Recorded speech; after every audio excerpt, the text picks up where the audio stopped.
The new Martin Luther King Jr. monument was just unveiled, and people online have a lot of strong reactions about this. So if you haven't heard about it, the Embrace is the new $10 million monument in the nation's oldest park, Boston Common. This sculpture is really the perfect example of the problem with many of these sort of public works, as well as the general problem with modern art philosophy. So if you look at the sculpture, you probably wonder, like, what's really going on here? What is it supposed to be about? Doesn't really make sense. I mean, maybe you identify a hand, and then you see this sort of blob in the middle. You don't really know what that's about. The sculpture was meant to be inspired by this old photo of Dr. Martin Luther King Jr. and his wife, Coretta. It's a very famous photo from 1964 when he accepted the Nobel Peace Prize. So after receiving the Nobel Peace Prize, he embraced his wife, and they basically, had this nice moment where they're holding each other. So it's a really nice photo that kind of captures the emotions of the moment. This photo is far from what you can really see in the actual sculpture itself. Many people who see the sculpture are just confused. They don't even understand what's going on. So that brings me into the major problems with this sculpture. First of all, it's logic. There's no logic here. There's no adherence to the natural world, how we perceive things. You have these strange disembodied arms, and then this kind of bizarre cylindrical shape that's supposed to be the back where they're embracing, and it just doesn't make sense. They try to get so abstract and so ambiguous that it takes on a whole new meaning. The sculptor who actually made the Embrace, Hank Willis Thomas, said a lot of folks' interpretations are because they've never seen anything like it. Actually, it's quite the opposite. A lot of people have a problem with the sculpture because they have seen something like it. So many people online have compared the sculpture to the likes of a turd or various different sex positions. But upon further viewing, it really just gets worse. It doesn't get any better. Notably, a cousin of Scott King, Seneca Scott, wrote, "Now Boston has a big bronze penis that's supposed to represent black love at its purest and most devotional." And he called the memorial an egregious example of the woke machine's callousness and vanity that would bring few, if any, tangible benefits to struggling black families. You spend all these millions of dollars, and what are you getting out of it? In the beginning, the story and the foundation of the story was very clear.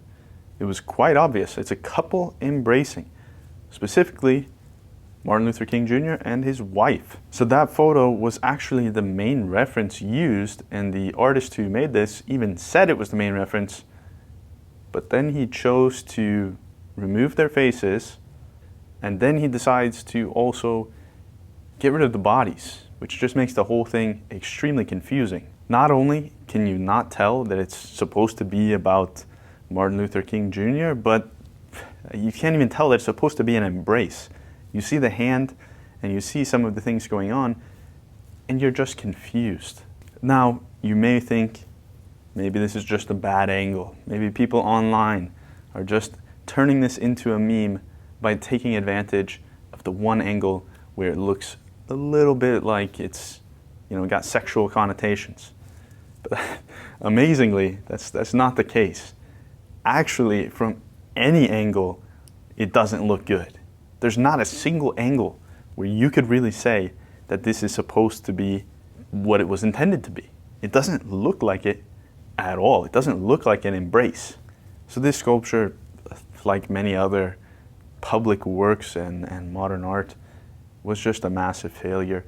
One of the major reasons here is the nonsense and the anti-logic. Imari Paris Jeffries, the director of Embrace Boston, that's the sort of group who was in charge of making this work and displaying it, he remarked that the statue was meant to enact the four-dimensional experience of looking inside a hug.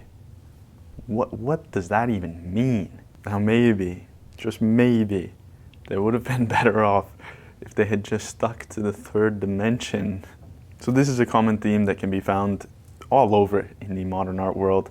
Rather than making something people can actually understand and relate to, they try to do something revolutionary beyond the bounds of physical limitations. And every time it just ends up in nonsense. Why did they choose to make this abstract? I don't get it. That's the whole problem here. There was actually a story there. There was a clear story. And you could have actually shown us that. Instead, they choose to just ignore it and do something completely different. This could have been so much better too. I mean, the actual area that they had to work with allowed plenty of space. So they could have even gone as far as including different elements and sort of smaller complementary sculptures that would have given us more of a plot. You could have shown some of the history of what they were doing, some of the struggles along the way, some of the shortcomings and places where they really had to fight to get to this point. And you could have put those all around. And then the viewers would actually be able to follow that. They'd be able to go around and kind of move and understand some of the struggles that led up to this point and what this actual big sculpture, the embrace, what that really means to the couple. What did they have to go through in order to get there? Instead, they chose to go the route of abstraction. They chose to completely do away with logic and with storytelling. And when you do that, nobody even understands what's going on, so you're never going to be able to impact them on that emotional level. The sculpture reportedly cost $10 million. To spend $10 million and this is what you come up with. I mean, that's just brutal. Imagine if you had skilled craftsmen and you put them to work to actually tell a story. You could do so much better for just a fraction of the price. It would be absolutely absurd. Another thing worth addressing is the actual selection process. MLK Boston held an open call for concepts and they received about 126 submissions. A panel that included art historians and community members decided who would move forward and which concepts would actually get the chance at becoming the real public work. And there was only 5 finalists selected.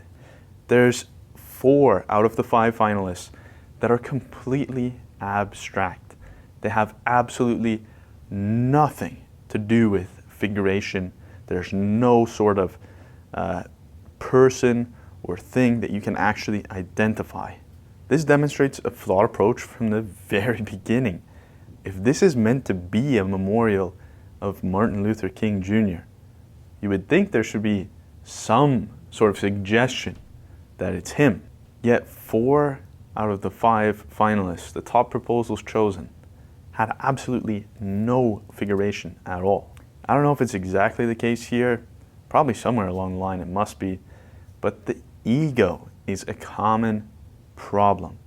When the artist and the judges try to put themselves ahead of the project, and they try to prop themselves up with the project, rather than making sure it actually turns out successful, a lot of these modern artists are trying to convey their own personal voice or their personal style, and it just loses any kind of attention from the public.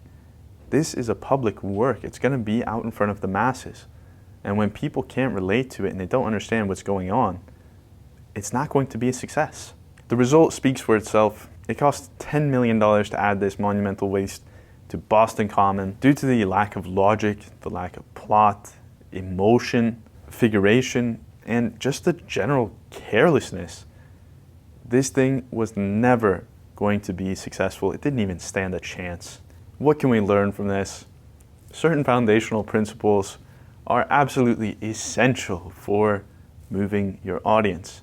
They're not just silly antiquated rules of the past. If you want to learn more about how to actually impact people and how to improve your craft, make sure you subscribe. If you want more in-depth lessons, feel free to join me on Patreon. With that being said, if you have any questions, any suggestions for videos for me to react to, feel free to leave that in the comments. Otherwise, thank you so much for watching and have a great rest of your day.